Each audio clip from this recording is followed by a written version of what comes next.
Hello, my name is Tomasz Dąbrowski. I'm a dental technician from Poland. Since many years I've been running my own lab. I used to work a lot with ceramics, concentrating on aesthetic restorations, and since more than 30 years I've been connected with SHOFU dental company. Okay. So, can we switch for a moment to the... I cannot hear myself. Today I would like to show you one of the approaches, one of the possibilities how to work with zirconia materials, preserving and keeping high quality of the restorations. In my approach, you will see that a little bit different than normal staining of zirconia. It means that I would like to also to show you how to make it very fast and very high aesthetic. It means that I would like to do vestibular veneering of zirconium. It means that starting from the material, which is, from my point of view, very important, I would like to tell you a few words about material itself. So if you look at the screen, you have Supra disc. This is quite unique and quite high quality zirconium. Going forward, you have to concentrate on very important factors which are necessary for us, for dental technicians. First of all, if you look at the cervical area, and we are given by the product, not by our hands, but just by the product, translucency at the level of 37%. It means that we already have really strong opacious material. On next slides, I will show you how it works in real. But it means that we are safe working on implants on very discolored posts.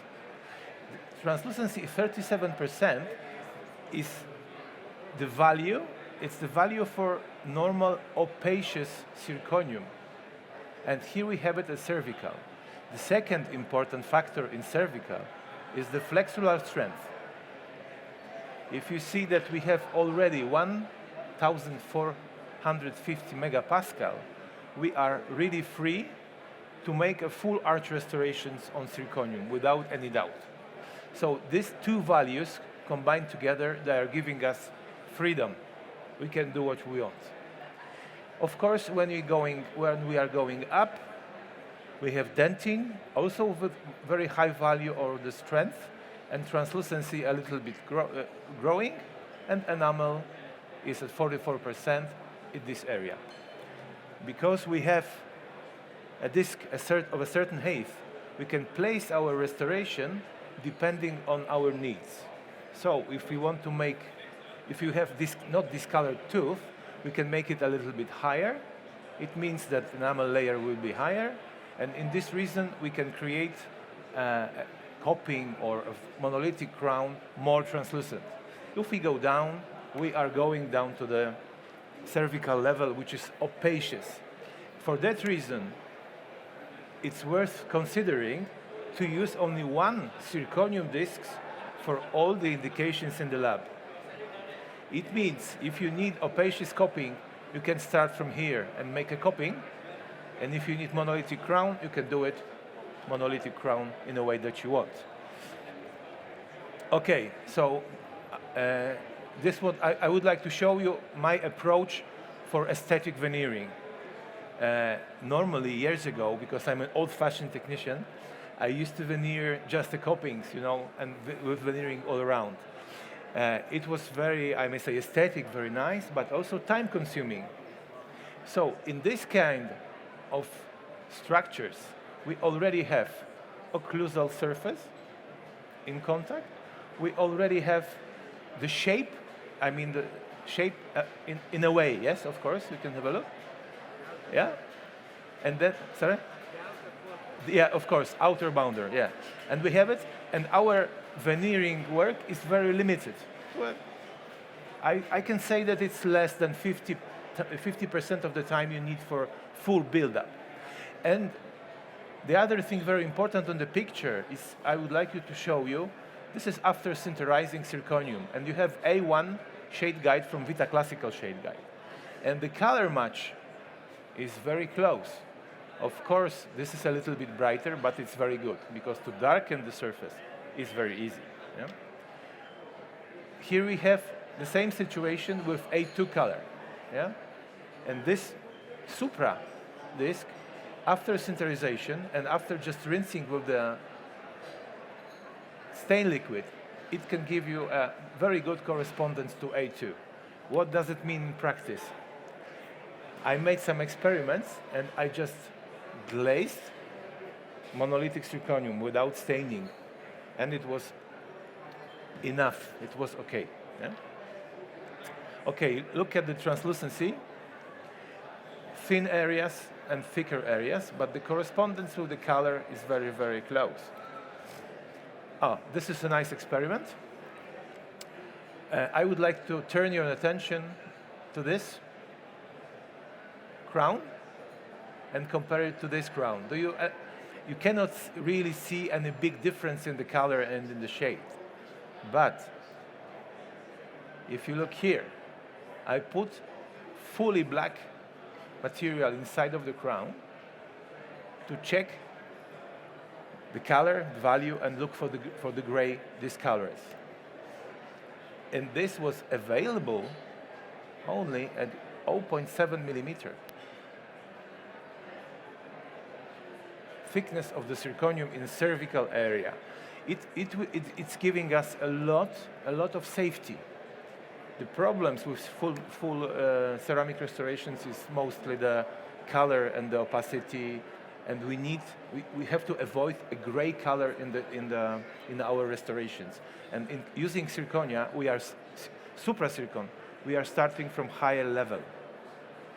It means that if you use different zirconium, more translucent or not so aesthetic, we will have to work much more to get good results. In this situation, we have a very good start at high level. So I think that nowadays, when we have costs of our work, labor costs are growing, we have to work less and get the same aesthetic results. If you can switch to the moment. Okay, so this I will show you my approach for vestibular veneering now by the presentation, but this is easy. First of all, the cam support. To mill this structure, it takes about 30 minutes in the machine. 30-35 minutes in the machine. Like I mentioned, I have the boundaries of the restoration prepared, so I'm not looking for the shape. Yeah, it's done by machine. And next step I would like to show you and tell you is using the connection layer between zirconium and ceramic. And my recommendation is to use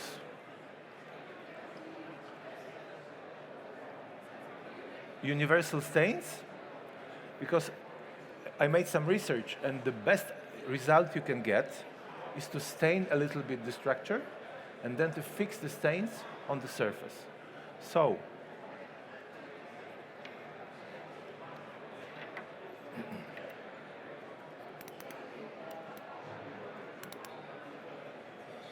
yeah, what we see here is the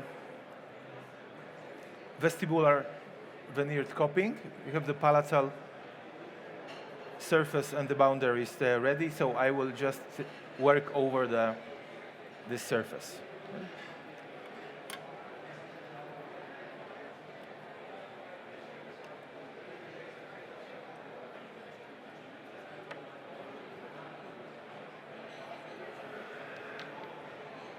So what I need to start from the foundation layer, I would like to enhance a little bit the cervical stain, cervical color, because we need chroma in this area. So all the SHOFU range is very easy. I use A shade stains because it's designed for A colors. So I mix the powder, stain powder,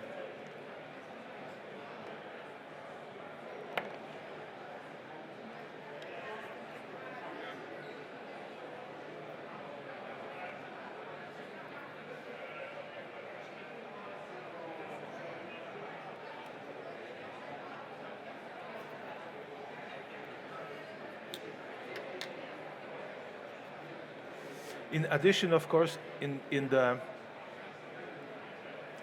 enamel area, I would like to enhance translucency and create some contrasts between mamelons and between translucent zones. So for that reason, I will use blue-gray color, like you see, violet, which is very nice, and also mamelon ivory, and maybe some white to create some reflection zones. Like I showed you on the next pictures, after I show you how to stain it, you will see that these areas are creating a three-dimensional structure inside. We are working only on a flat surface and limited amount. So that's why we have to underline the translucent zones and light reflecting zones. So,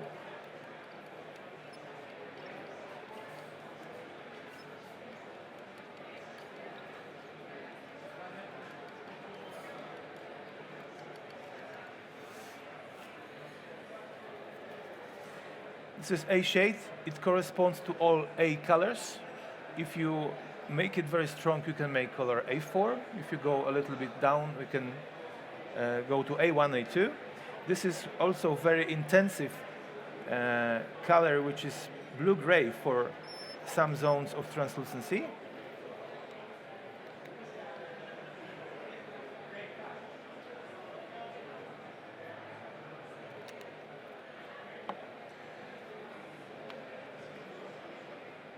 Violet also for increasing translucency and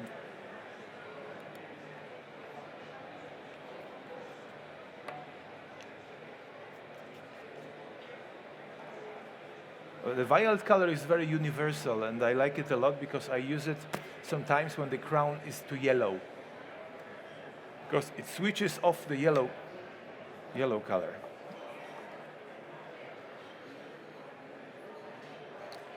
And for the light reflection zones, I use mamelon ivory.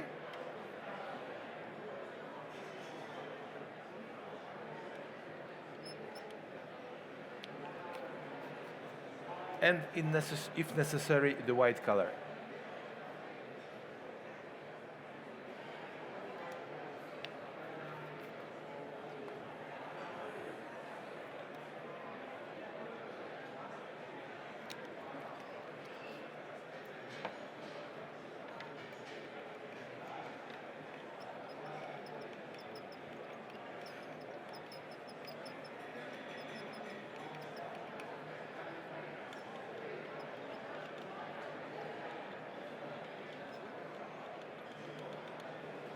The mamelon color is very intensive. In an ivory color. Okay, and the white.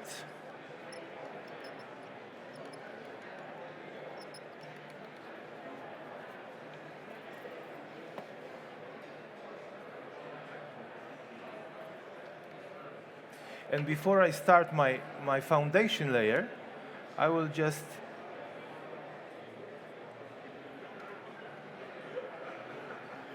rinse my veneered surface with the stain liquid, Yamamoto Liquid.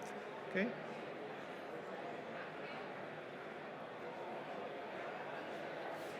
So for that reason, I do recommend the sandblasting the veneered area, because then it becomes again hydrophilic. It means you can very easy to rinse the zirconia with the liquid. Yeah?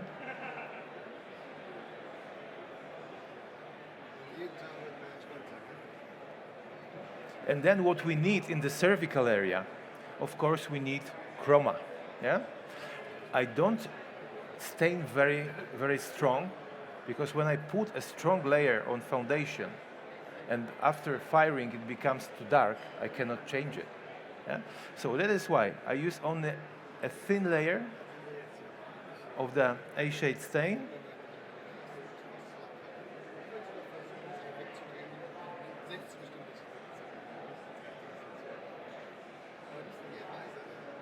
Yeah, you can see it's very, very delicate. It's not too much.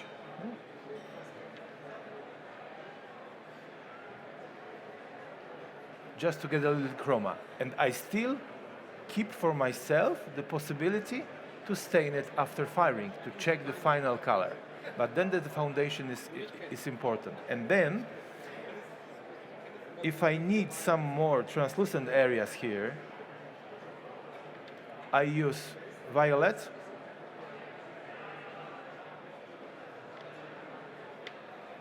especially here on the sides, in the little amounts.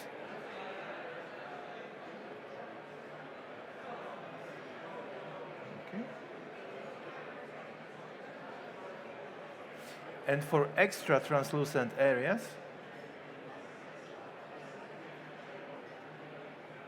I need blue-gray color.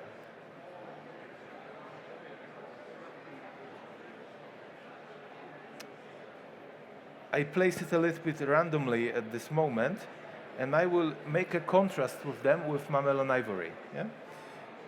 So,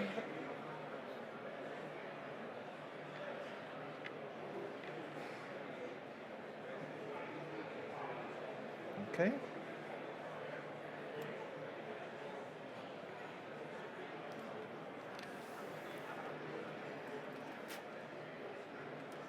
And then mamelon ivory color I place somewhere in between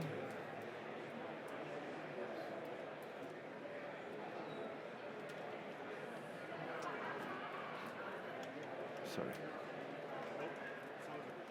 Too much? Oh, okay, I'm sorry. I'm sorry for that. Okay. That's okay. That's okay. It's okay. Yeah, yeah. No problem.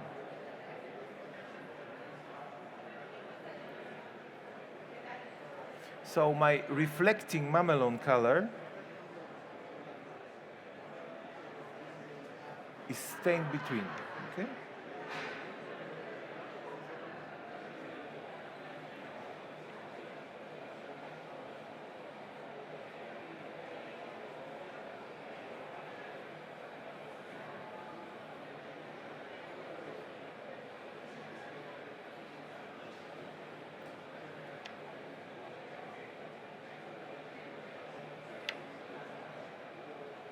These effects are not very strong, but they are absolutely enough to underline our three-dimensional structures inside.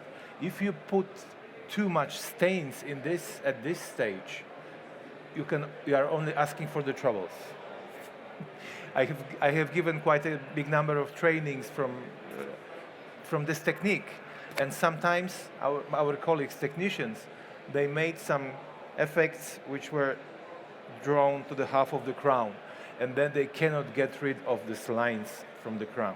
So we do it very straight, but you can see very clear the area which is cervical, which has chroma, higher value of the middle of the crown, and more translucency in the area of this. And that's okay, that's it, nothing more. But we have to fix the stains by firing, but on the other hand, we have to use ceramic for that. And the question, which is always, what kind of ceramic shall I use? What kind of powder? The question is, it doesn't matter so much because the layer is very thin. But to be completely safe, I use opal translucent. Why? Because it is translucent and this is opalescent. It means that it will not change my surface to any of the gray colors. So how to do it? The easiest way,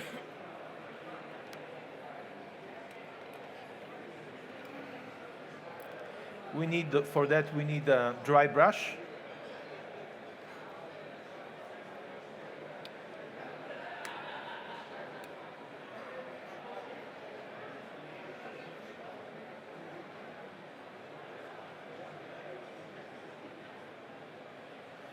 Dry brush.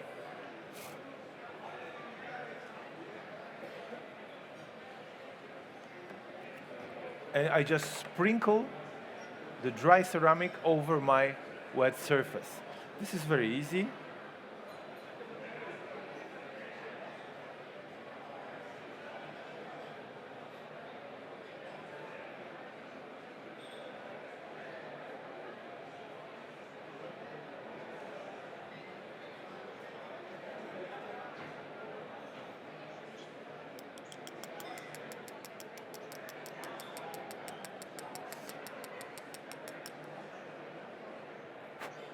You see, this is absolutely enough.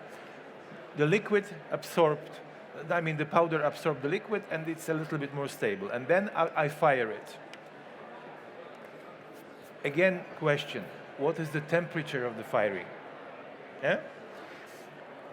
The temperature of firing vintage ZR ceramic, which I use for veneering, is first dentin is about 900 degrees.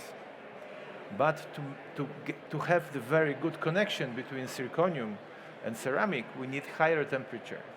In the literature, they say we should fire it about 50 degrees more over the first layer of dentin. But if I fire it 950, my stains will evaporate. So, yeah, so the combination and very easy solution for that is that I use 910 degrees or 20. The stains will remain stable, they will stay inside, and the connection is fair, it's okay. Yeah? So I can fire it. I prepared it for today. You can see this is the fired, already fired, yeah, because then it takes 18 minutes and then we have it already fired. See? So, just short analysis. We have the result that we wanted to have.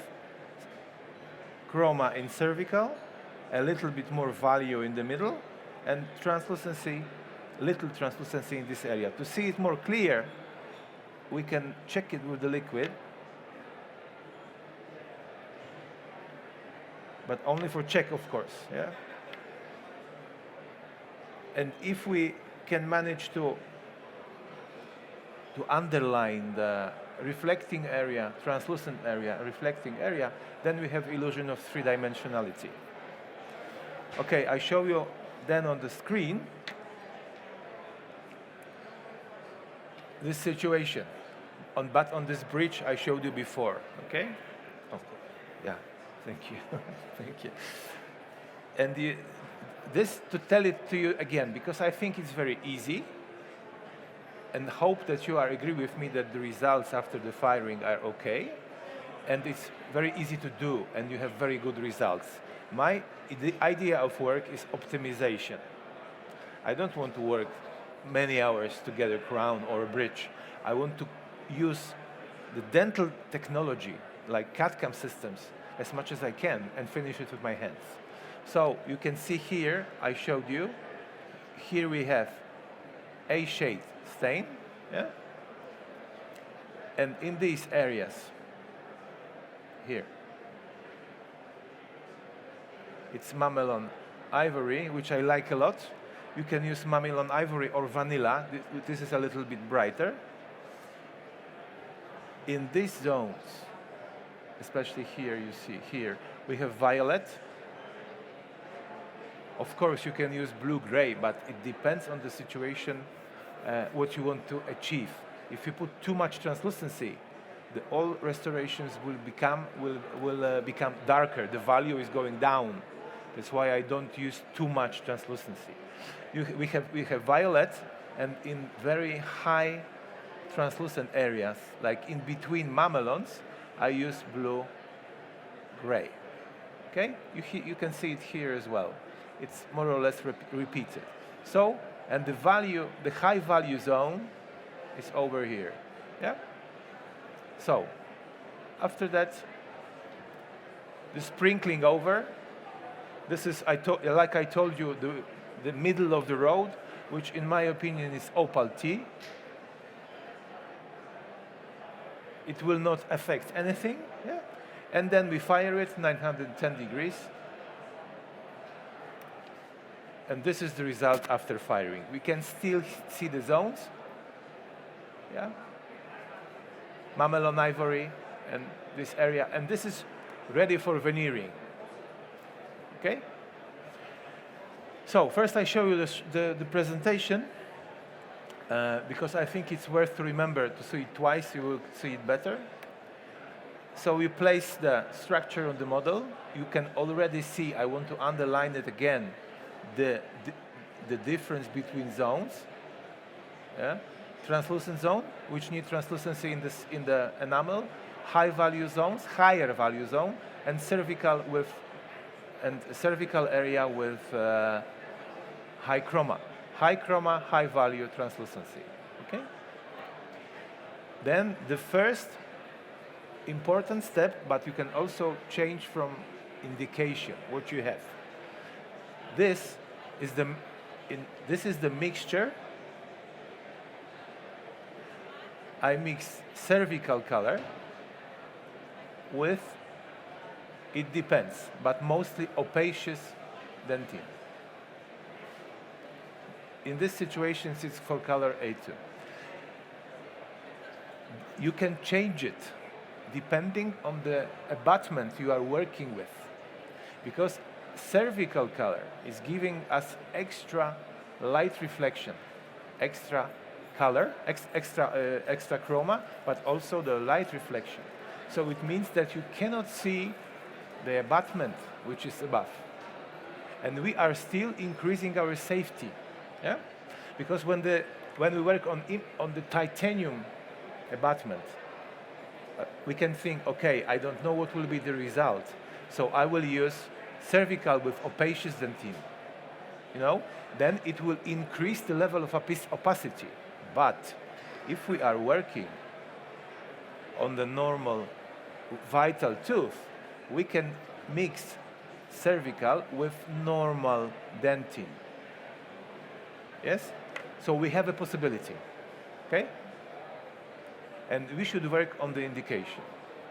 So you see cervical to get extra reflection and extra chroma in this area. And then the dentine, this is, I can bet that you are working a lot with full build-up. Then it's very easy for everyday work because we have the shape fixed by zirconium. Our palatal shape, our incisal edge is fixed. So we don't have to think too much how it will shrink, more or less. Okay, that's not a question. So this is A2 body. It means dentine in A2 color. First, to remember and to do it right, is to cover the whole cervical with the dentine. You don't leave cervical exposed. You cover it totally. The second thing, we just follow our staining. It means that our mamelons are in the place when I place my stains. I follow it. And then creating the shape of my mamelons in the way that it should be done, it follows our staining. And then it's very easy to shape dentine. Remember the top of dentine, the thinner layer. It's just a thin layer of staining. What I do in my lab almost every time, I enhance my mamelons. Again, with mamelon ivory color. So this is also mamelon ivory. We have also possibility to do it in a different shade. It's mamelon pink or yellow. We have these colors, okay? And then what I'm going to show you here, the additional reflecting area in the incisal edge. It means to create three-dimensional structures. Sometimes it's enough to imitate it by painting, but it's only the imitation. But then it's a real 3D structure inside, okay? So we have mamelon, which will reflect the light a little bit more than the places in between. And then I place some modifiers between mamelons. Look, this color, which is blue, it's blue transparent. I don't use too many powders in here. It's not so necessary. When you put a lot of powders, you can be easily trapped. What shall I do? What I put there? I place blue transparent when the places are neat. Yeah, some more blue color. And I put, this is tea glass, which is transparent like glass. I mark it red. You know why it is red in my presentation? Because red color is a warning color. It means when you overdose tea glass anywhere, you will have a black holes inside the crown, black spots or lines. So don't do it too much, because in this situation you can get the result you don't want to have. So in this situation, it's very easy, just little staining, and then one of my favorite powders in all SHOFU range is Super Lucent. Super Lucent is an extra reflecting enamel effect. It means that it will give you a whitish, bluish reflection when it's put on the surface, and when the light is going through, it's transparent. So it means it changes the appearance depending on the angle that you are looking at. So that's why it gives you additional vitality to the restoration. Yeah? So it's very easy. And the rest, when we go forward, go straight, is covering everything just in an easy way with opal. This is 58, which is designed for A2 color. Okay? And even though we have the enamel length from the palatal at the right position, we have to think about extending a little bit the length of our ceramic, because it will shrink. Of course, it will shrink much less than in case of full build-up, but it will shrink. And then you can see the result, which is right after the firing, without touching with any instrument, maybe only the adaptation of the contact points. And this is the result right after the furnace. Okay? So in this situation, you can see all my modifications are clearly visible. I have some areas of translucency, what I wanted to have, higher value in the middle, and little chroma, more chroma in the cervical. But let's check it with the shade guide. Okay? Look, the correspondence between A2 classical and our crown is very close. Fortunately, this is a little bit brighter, but this is our goal. Okay? When it's too dark, we are trapped. Yeah? One very important observation I would like to point out. Look, we use zirconia, we use ceramic, and there is no even a slight trace of a gray color. This is a vital teeth with a very nice chroma, very nice value, and quite convincing translucency. So, using Supra disc, Supra zirconium, we are really far away from any grayish. We have very nice reflection in the cervical, and the rest is very, very nice, very pleasant. So the next step is the correction. As I told you, I work very simple and optimal. I just make the correction with, again, opal 58. I'm looking for my shape in two ways. First of all, the palatal shaping from the structure, and then my building up. I'm not looking for the shape with my stone. Okay? And for that reason, when you place opal 58 all over to complete the shape, you fire it again, and this is the result after second firing without touching with any instrument, nothing, just from the oven on the model. Yeah? So then you can see how close we are, yeah, to the shape and to the color, yeah, for that reason.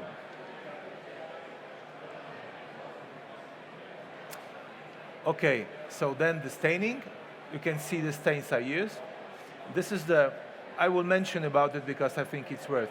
This is the True Color Liquid. Do you know the True Color Liquid? Yes. Okay. So, just to explain in one sentence, this liquid is giving us the same color after mixing, which will appear on our crown after firing. It means there will be no change of the color when you stain the crown, and after firing, it will be the same. We have better control, in any case, over our work. Okay? And then you can see it after firing and glazing. Yeah? So this is the result, which is absolutely okay for our everyday work. So first of all, no trace of grayish appearance from the zirconia. We have very nice light reflecting zones. This a little bit higher value zone. We have chroma in this area and some translucency effects and mamelon colors in this area. Yeah? So this is a very simple technique, very predictable, yeah, and very repeatable. It means in everyday workflow, you can do it just, I may say, as a standard, and you will get good result. Because number one, if in the aesthetic of the restoration, is the shape. If you do the right shape, I show you next picture, you have 80%. The rest is the value. Yeah? But if you check the color now, you see it's very close. Of course, it depends on the angle, on the situation, but if we want to have A2, we have A2 without any problems, okay? Again, this is, I would like to mention, shaping of our restoration. And then, of course, our skills are important, but also a big help from technology. Technology, it means the shape of our structure. Yeah? So, in this situation, the work is much more easier than with full build-up, and we are achieving really extra aesthetic from this three-dimensional structure of incisal edge, and from, which is important, also fluorescence. I want to underline it in the end, but first look at these two slides. Okay, so this is our restoration. Yeah, and again I place a black soft material inside of the crown of number 21. You see?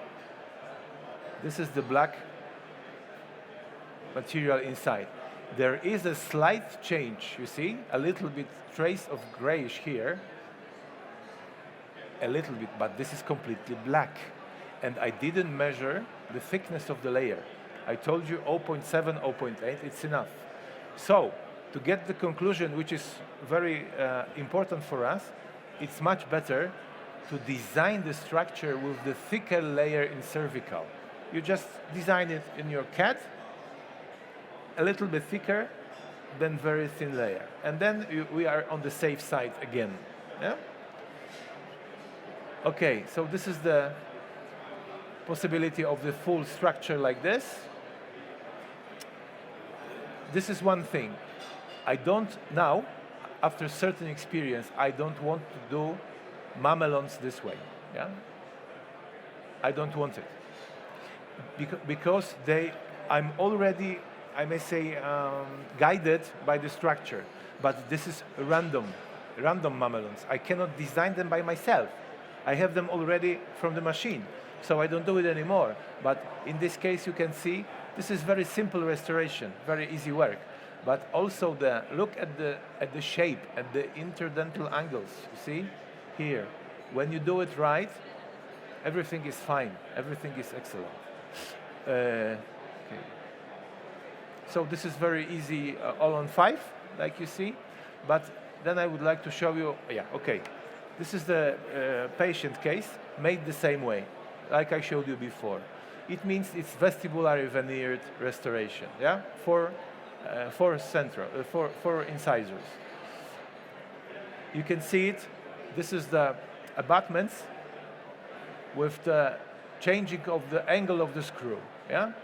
And big advantage, one of the biggest advantage of this structure is that the channels of the screw are in zirconium. We are not covering them with ceramic, because then we are making big openings. It's not easy to do. And then you can see the channels are in zirconium, and you can see the layer of veneering, and you can see it in the mouth.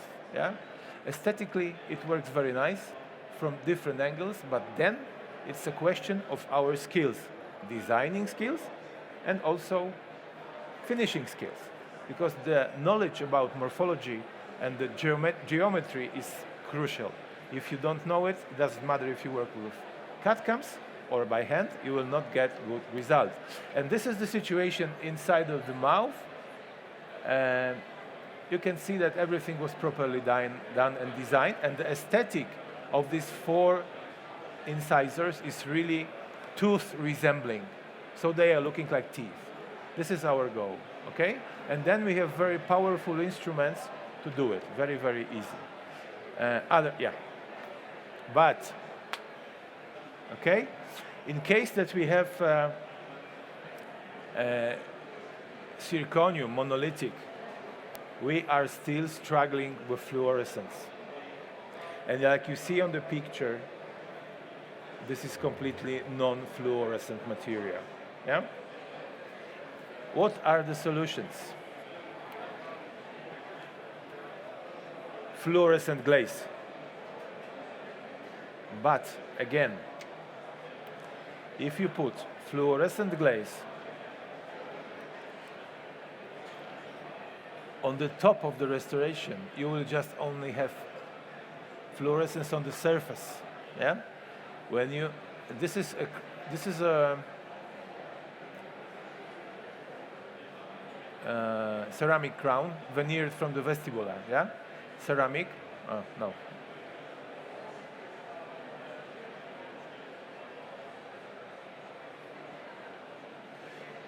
And this is zirconium, monolithic, just glazed. The trick of this picture is that everything is too bright here, so I took it out from the model and put another picture. You see, this is the fluorescence of ceramic, and this is fluorescent of zirconium. And you see, we have only spots of thick glaze instead of full volume fluorescence of ceramic. So, to get similar result to the teeth, we have to put very thick layer of glaze over our monolithic.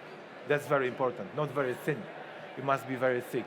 If you look here, again, this is our monolithic, and this is our ceramic, and this is our zirconium non-glazed. Completely no fluorescence. Okay, the same story with this crown, you see? And again, you see? So, I don't want to say that we have to achieve, or I don't want to determine it, but my idea, my goal of work is to restore human's dentition. If so, we have to provide our restorations a maximum characters that they are in the dentition. So it means that we need fluorescence because it will be shown inside. Okay. Okay, we can switch it off. Now I can just show you very simple build-up and discuss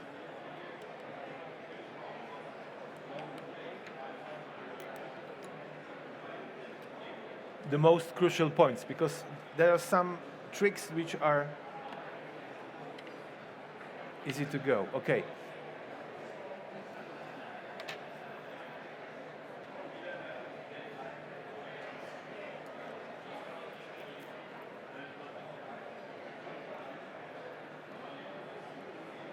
At the start, like I showed you on the presentation, I used a mixture of opacious dentine and cervical.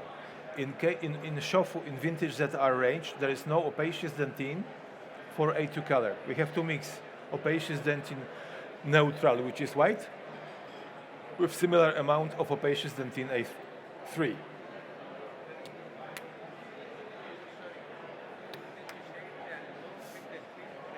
Sorry?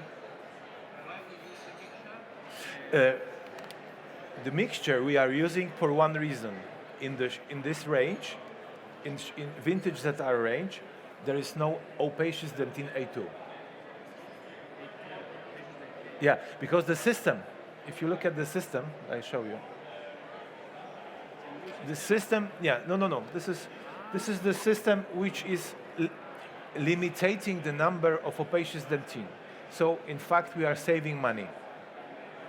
Okay, so this combines a kind of mixing. Yeah, this is the only way that we mix any powders. This is the opacious. So for A2, we need opacious dentine neutral in a small amount.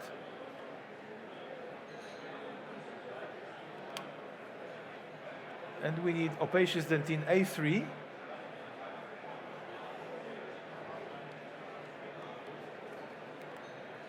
And the cervical, because I would like to get more chroma and more opacity in the cervical area.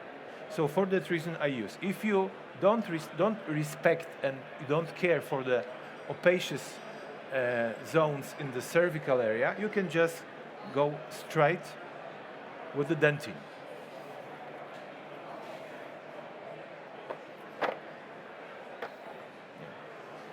Okay? But then I prefer to do it my way.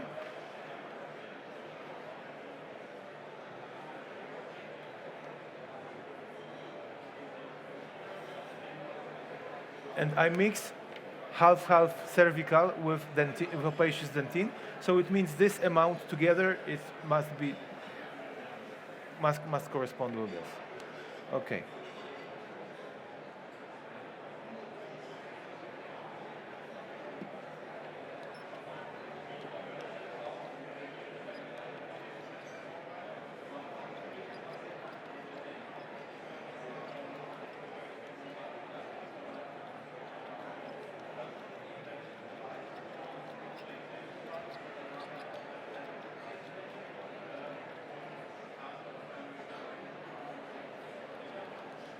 Okay, so this is very easy step, but also need a certain care.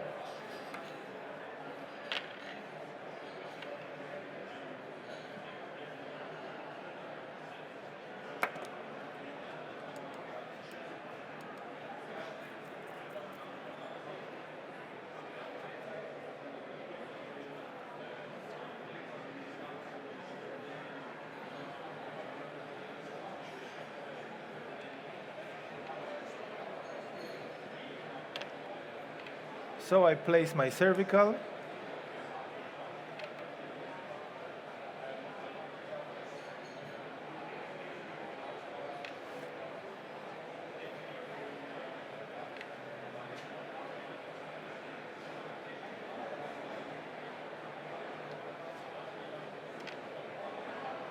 And I also take care for the interproximal zones on the cervical level, because we need an extra chroma there in between the teeth, close to the gum, because there are always dark spots there, dark places. If you leave it open, or if you don't make the separation in this area when you are making bridges, that we are getting something artificial. So I put a lot of attention for these areas because they are very, very crucial. So this is very easy, like you see.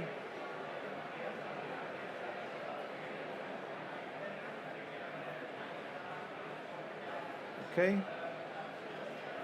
I'm trying not to make. I want to make a transition line very smooth. It's very easy to recall. I'm sorry for that. Okay. So I make it smoother. And then what I do is a little condensation,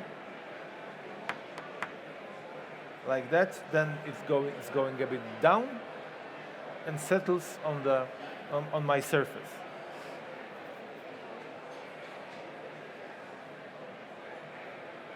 So this is the step, very easy to do.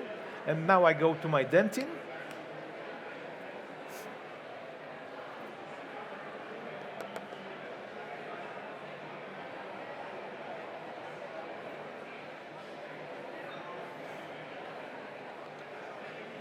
We are still working in a very, I always used to say that when we are making field build-up, we are sculptors. We are making a sculpture. And this is a semi-sculpture. So it should be much easier. Anyway.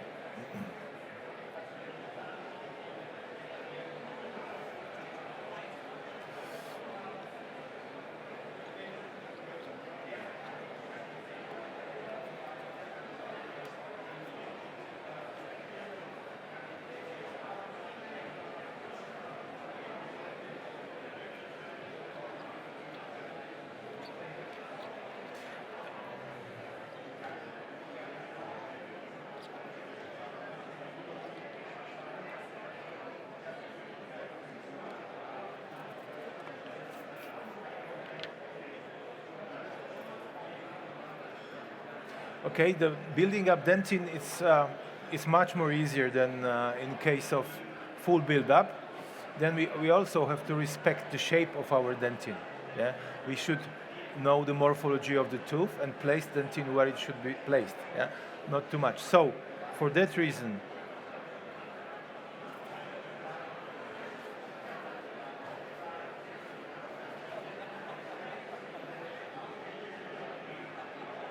I am placing my dentin starting from the middle.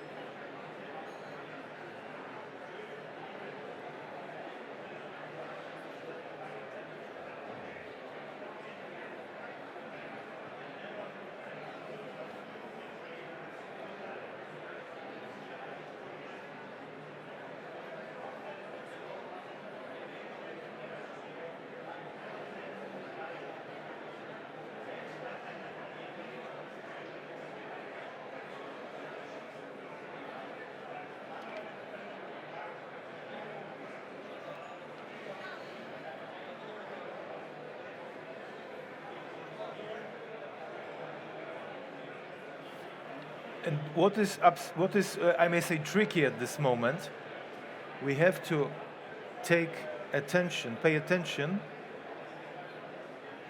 to this amount of dentin, okay? Because when it's, especially if we have more space to fill, we should follow the shape of the tooth, and if you put not enough dentin, it will shrink quite a lot.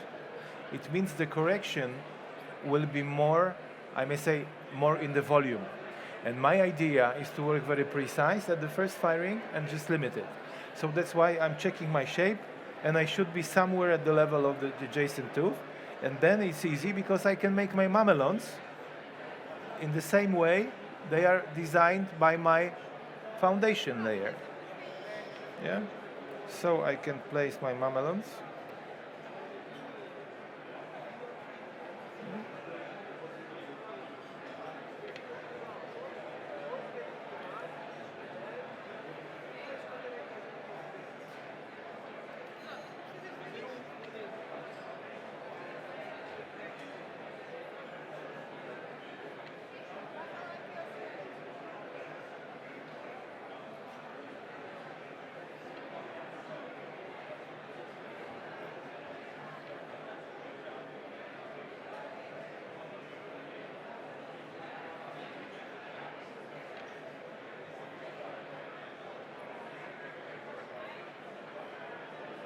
But then still you have to remember that the shape of dentin is really important at this moment to get the proper chroma, proper value, and normal natural translucency of the incisal edge.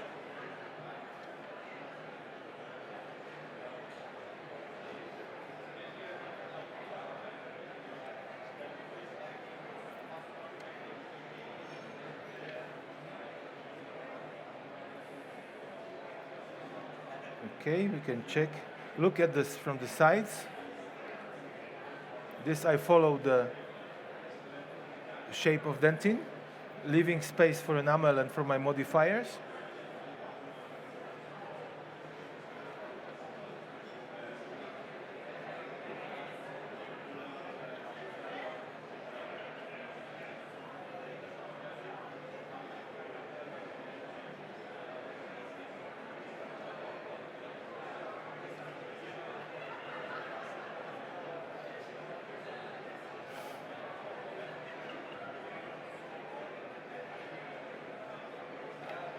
Okay, so I have my mamelons. Look, they're a little bit longer than in the nature. It means I come a little bit down to the incisal edge because they will also shrink a little bit. And what is important for the three-dimensional internal structure, we should shape mamelons also in 3 dimensions. Not only cut on the... That's why I put quite a lot of attention over my mamelons geometry, dimensional geometry, not only flat Yeah? Even if we are working flat, think about 3D. Yeah? And in this situation, you can see I have zones. Here I have zones for extra transparency and for my mamelons. And then I would like to enhance them. It means I want to make them stronger.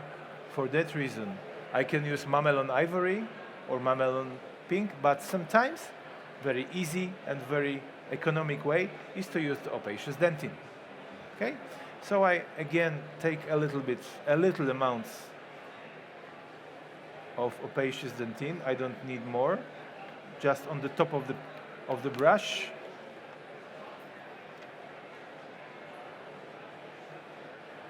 And then I place this mamelon color very thin layers. Oh, sorry for that. Over my mamelons.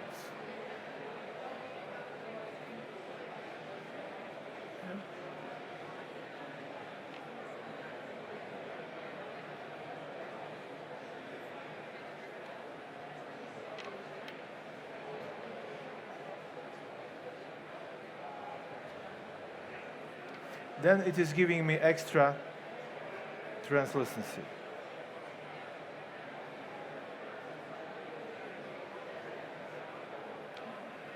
Okay, you can see it's quite clear, and then I use some modifiers, not too much, because less means more, in my opinion. We have to concentrate on shape of the restoration, on geometry, not only on big number of modificators. But I have two favorites.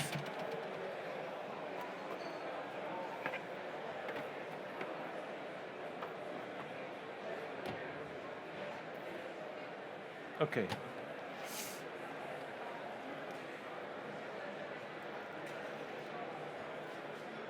Do we still have time? 15 minutes. Okay. I don't fire it. I will just make a build-up. Okay.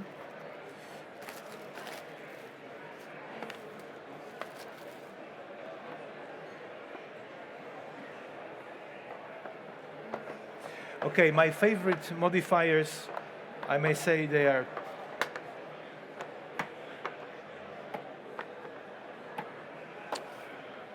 I can say there are three, okay? I don't want to tell you that this is a recipe for the crown or for work. This is only my personal preferences. I told you super Lucent on the marginal ridges, very nice. I like blue transpa. It gives you extra bluish color, but very delicate, and T-glass, which is transparent like glass, okay? So I start from T-glass and blue.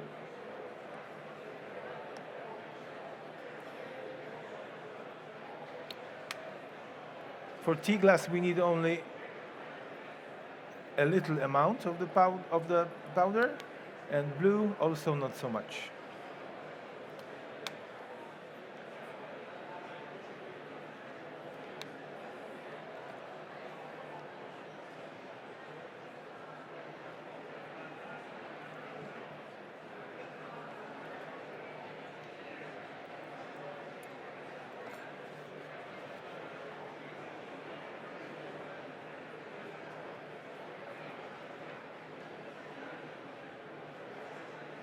Okay, so T-glass I place in between my mamelons.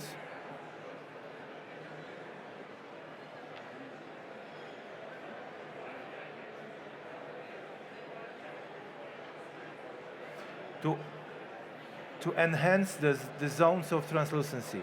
Like I told you, we should be careful. If you put a lot of T-glass, we will have just dark spots, dark zones in the crown, okay? And the blue one I place interproximally.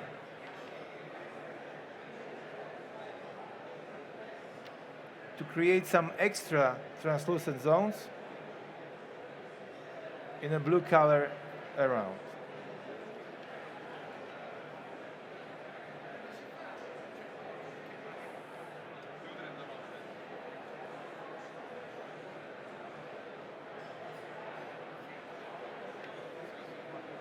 Okay, I don't overdose my effects. I go back to the T-glass just for a second to fill it in here. okay? And then I complete my building up with standard Opal 58, yeah?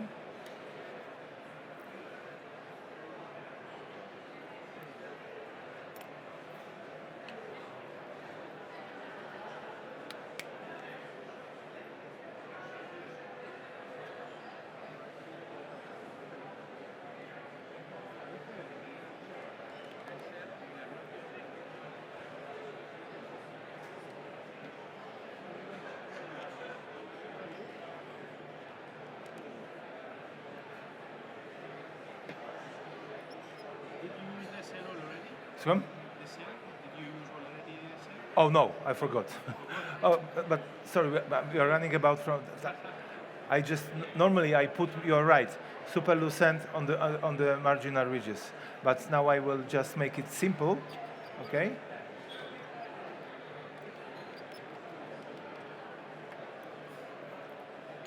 Because we are running from out of the time a little bit, so I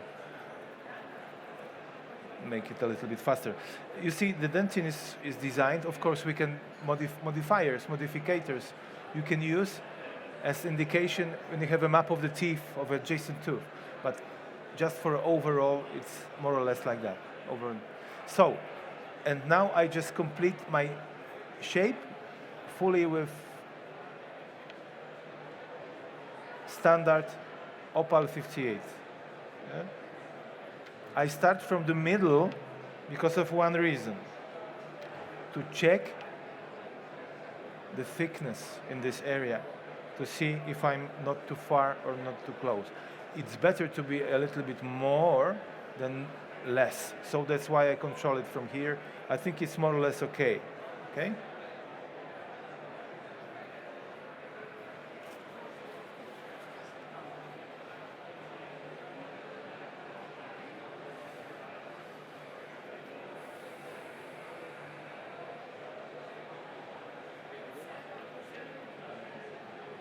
And then I go to my incisor.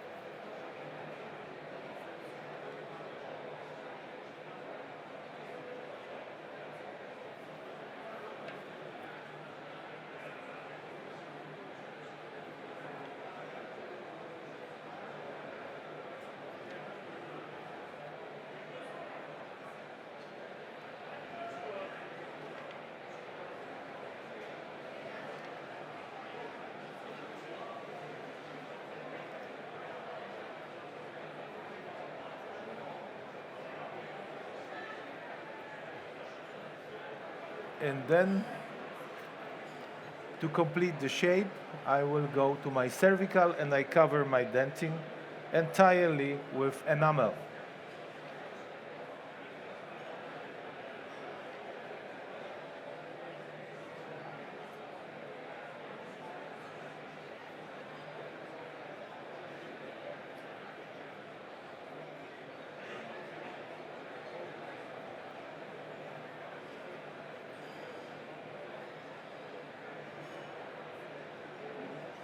Byłem porażką. Okay. And now I will shape my incisal a little bit more. It means the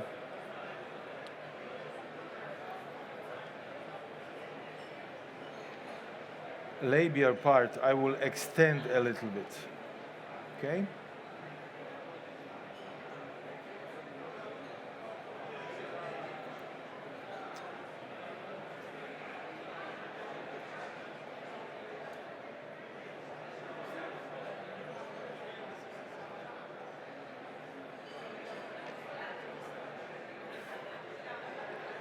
And after that, I will create my marginal ridges, which are very crucial for the shape. A distal,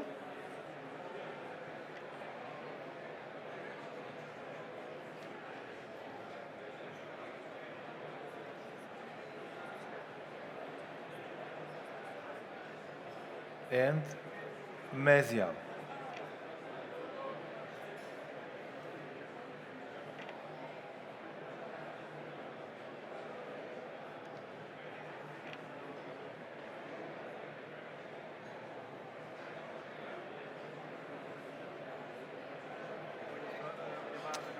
And at this moment, control of shape is much more easier than in case of fully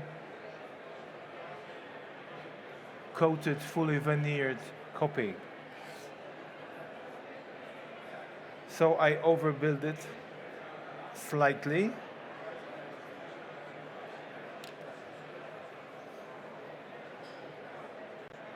And the rest is to be done when I take the crown out of the model.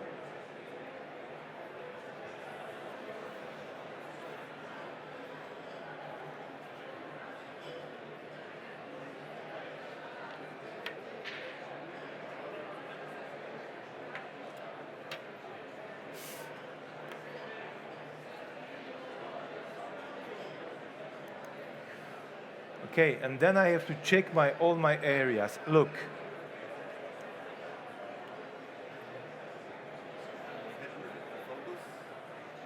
Okay, sorry, because I put it lower. Sorry for the problem. You see, when I have my zirconium exposed here, I have to fill it in with my cervical. Yeah, but in a very little amounts. Okay.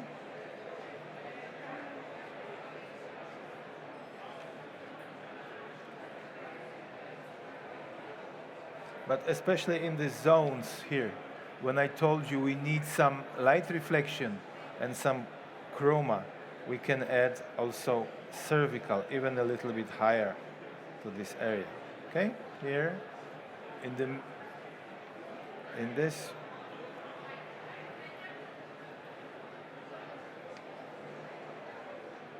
and this. Okay. So, to complete it from the front, a little bit of dentin.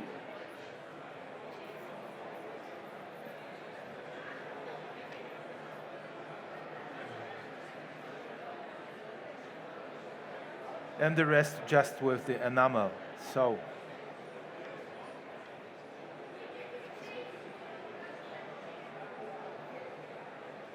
I fill in the shape, I follow my marginal ridges.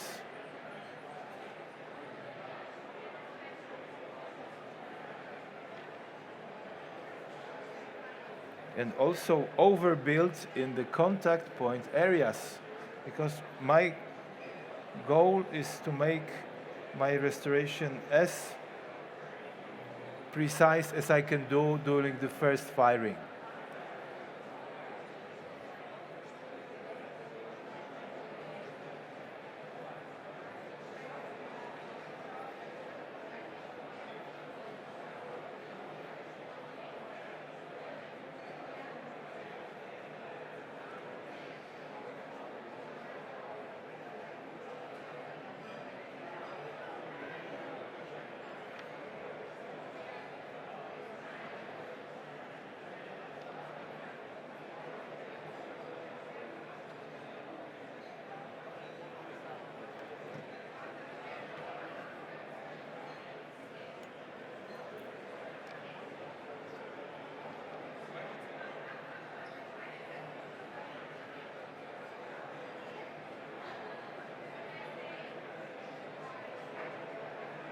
Okay, so the only, I may say, helpful hint I can tell you now is to enhance the halo effect. And you can do it most easier with the Super Lucent. It will give you an extra brightness in the incisal edge. So I place a little amount, I show you how.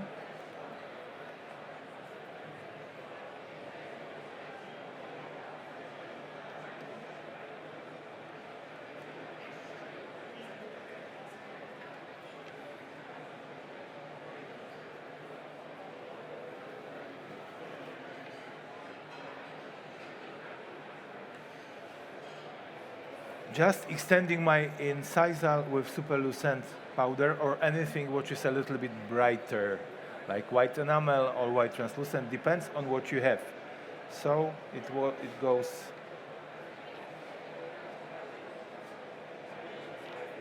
Yes. I will finish my build up and then we go back. Okay.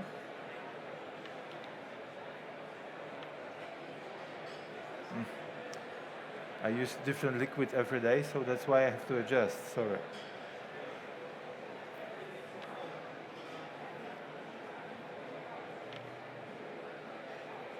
And then you see, this is a very nice technique to build up a little amounts of ceramic.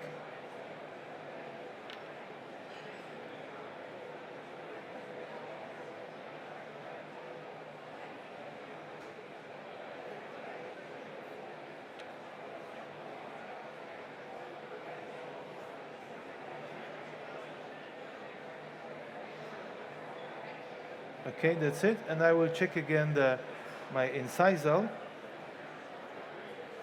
It's not, and complete it with enamel from the palatal.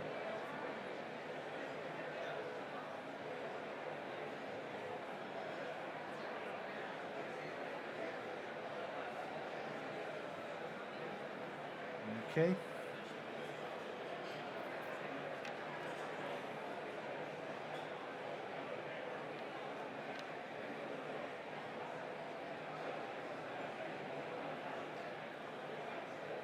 And the best we can do now is the condensation of ceramic, okay? But of course, you have to do it very, very delicate. Okay?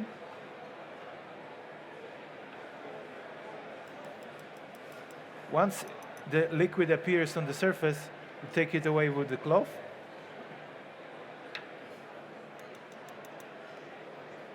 If you put too much vibrations on the work, it will be destroyed. Okay, so I will fire it again. I will fire it, yeah. But I think that we will stop now. I would like to thank you a lot for your attention. If you would like to go back in about 15 minutes just to see what's the result after firing, I would be appreciated. Okay, if you like, of course. Thank you very much. Thank you very much for the attention, and wish you all the best.